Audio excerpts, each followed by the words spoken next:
और इसका हमको हर रोज नए नए उदाहरण मिल रहे हैं। सवाल मैंने एक ही पूछा था,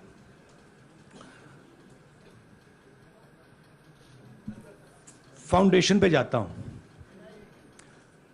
अदानी जी की शेल कंपनीज हैं, अदानी जी की शेल कंपनीज हैं, उसमें 20,000 करोड़ रुपया किसी ने इन्वेस्ट किया। अदानी जी का पैसा नहीं है, अदानी जी का इंफ्रास्ट्रक्चर बिजनेस है, पैसा किसी और का है। सवाल यह है, ये जो 20,000 करोड़ रुपए हैं ये किसके हैं? यह सवाल मैंने पूछा। मैंने पार्लियामेंट हाउस में प्रूफ देके, जो मीडिया रिपोर्ट से मैंने निकाला, अदानी जी और नरेंद्र मोदी जी के रिश्ते के बारे में डिटेल में बोला। रिश्ता नया नहीं है, रिश्ता पुराना है। जब नरेंद्र मोदी जी गुजरात के सीएम बने थे तब से रिश्ता है, और उसके बहुत सारे पब्लिक प्रूफ्स हैं। हवाई जहाज में मैंने फोटो दिखाई, नरेंद्र मोदी जी बड़े कंफर्ट में बैठे हुए थे अपने दोस्त, अपने मित्र के साथ। पार्लियामेंट में मैंने दिखाई। यह सवाल मैंने पूछा। फिर मेरी स्पीच को एक्सपंज किया गया।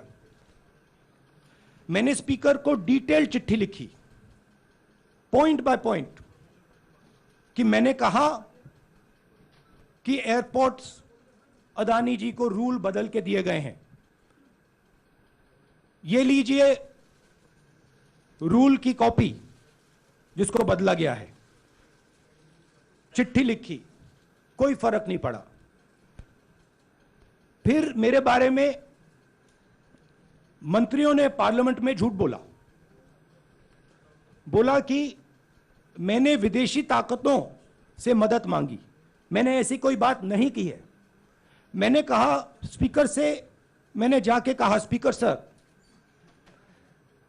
पार्लियामेंट का नियम है, कोई फर्क नहीं पड़ा। फिर मेरे बारे में मंत्रियों ने पार्लियामेंट में झूठ बोला, देने का हक होता है। मैंने एक चिट्ठी लिखी,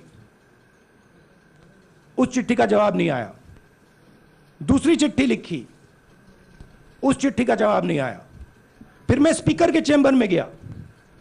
मैंने स्पीकर सर से कहा, स्पीकर सर, ये कानून है, ये रूल है, इन्होंने झूठा आरोप लगाया है, मुझे आप बोलने क्यों नहीं दे रहे हैं? स्पीकर सर मुस्कुराते हैं, कहते मैं नहीं कर सकता।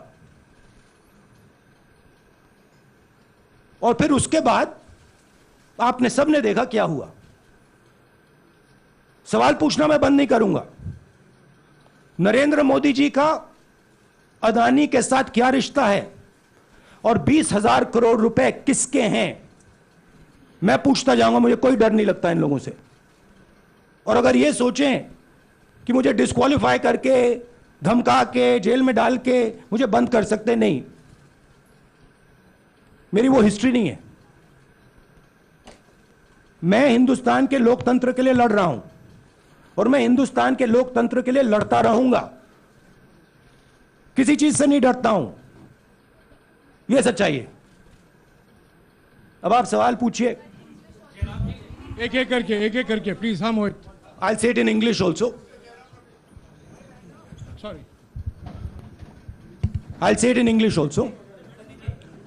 The question begins a few weeks back in Parliament, where I asked the Prime Minister a very specific set of questions. Question number 1, 20,000 crore rupees or $3 billion are in shell companies owned by Mr. Adani. Mr. Adani could not have generated this money. He's an infrastructure business. Where did this money come from? Whose money is it? That was the first question. Whose shell companies are there? These companies are working in the defense field. Why does nobody know whose money this is? There is a Chinese national involved in this. Why is nobody asking the question, who is this Chinese national? That was the first question. Second question was, set of questions with proof. Were, what is the Prime Minister's relationship with Mr. Adani? I showed a picture of the Prime Minister and Mr. Adani's plane relaxing. I gave documentation about the defense industry, about the airports, about statements made in Sri Lanka, about statements made in Bangladesh, pictures of Mr. Narendra Modi sitting with the State Bank chairman in Australia. And I put this proof on the table. Immediately after that, the BJP started its work. My speech was expunged. I wrote a letter to the Speaker with a detailed explanation on the defense industry, on the airports, with press clippings, supporting documents, legal documents, and said, this is the supporting foundation of my speech. I have not made this speech, I have not invented this. This is detailed research, here it is. Nothing happened. Nothing was revoked. My speech today is not part of the record of Parliament. The same, by the way, was done with Mr. Kharge. After that, BJP ministers lied about me in Parliament. They made the statement to distract from the Adani issue. The whole game, disqualification, and all these statements are to distract from the central question, whose money is it? 20,000 crores, whose is it? Kiska hai ye? That's the main question. The whole thing is to distract. So, they said that I've asked foreign forces to help India. Most ridiculous statement. I have never made such a statement. You can look at all the conversations I had in the United Kingdom. Not one such statement was made. In fact, I said this is India's problem. India has to resolve this problem, right? A minister lies on the floor of the House. I wrote to the Speaker and I said, Speaker, sir, it is my right as a member of Parliament, when somebody makes an accusation, to state my position. Please let me state my position. The first letter is not answered. I then write a second letter with more details, saying the names and what was said. Still no answer. I then go to the Speaker's chamber and I say, Speaker, sir, what is going on? We live in a democracy. You are the defender of that democracy. Why are you not letting me make my statement? The Speaker smiles and says, I cannot do that. Come and have a cup of tea with me. Right? So this is the whole drama being orchestrated to defend the Prime Minister from the simple question, whose 20,000 crore rupees, whose $3 billion went to Mr. Adani shell companies?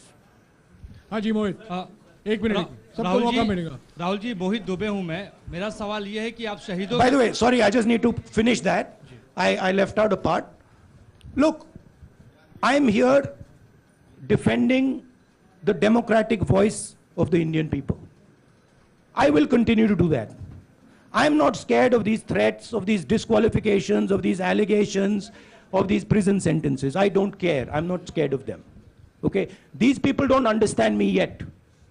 I am not scared of them. They are used to everybody being scared of them. I am not scared of them. Right? And I will continue to ask the question, what is the Prime Minister's relationship with Mr. Adani? It is an old relationship. It is a relationship that began when he was Chief Minister of Gujarat. Mr. Adani constructed the idea of Resurgent Gujarat, organized all that. This is a partnership. It's a close partnership. I'm going to keep asking that question. Rahul ji, मैं मोहित दुबे हूं. मेरा सवाल यह है कि आप शहीदों के परिवार से आते हैं. आपकी दादी भी डिस्क्वालीफाई हुई, जनता के बीच गई, आप सत्ता में वापस आए. आज के दौर में राहुल गांधी भी डिस्क्वालीफाई हो गए हैं क्योंकि तमाम आपने इश्यूज को उठाया, चीन के इश्यूज को उठाया. क्या राहुल गांधी भी जनता के बीच में जाएंगे और वही वापसी फिर से करेंगे? राहुल गांधी भारत जोड़ो यात्रा में 4.5 महीने जनता के बीच में रहेंगे और वो मेरा काम है, वो मैं करता जाऊंगा। हाँ जी, अनवर। आज के हिंदुस्तान में जो पहले राजनीतिक पार्टियों को सपोर्ट मिलती थी, मीडिया से मिलती थी, बाकी इंस्टीट्यूशन से मिलती थी, वो नहीं मिलती है। तो ऑपोजिशन की पार्टीज को एक ही रास्ता है, जनता के बीच में जाने का।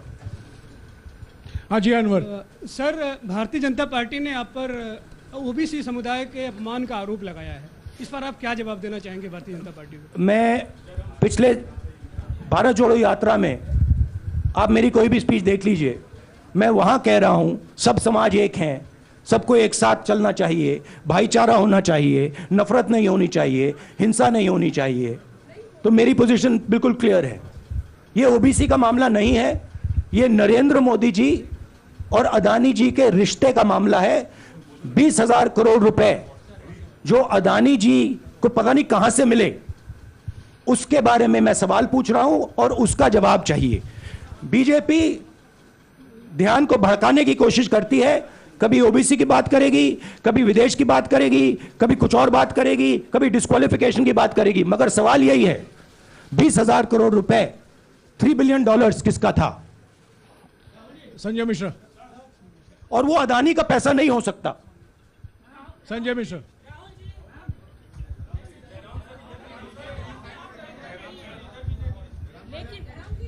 आपने कहा आप डरते नहीं हैं, लेकिन स्टेट के टारगेट पे हैं और स्टेट आपके खिलाफ है, पूरी स्टेट, पूरी मशीनरी आपके खिलाफ है।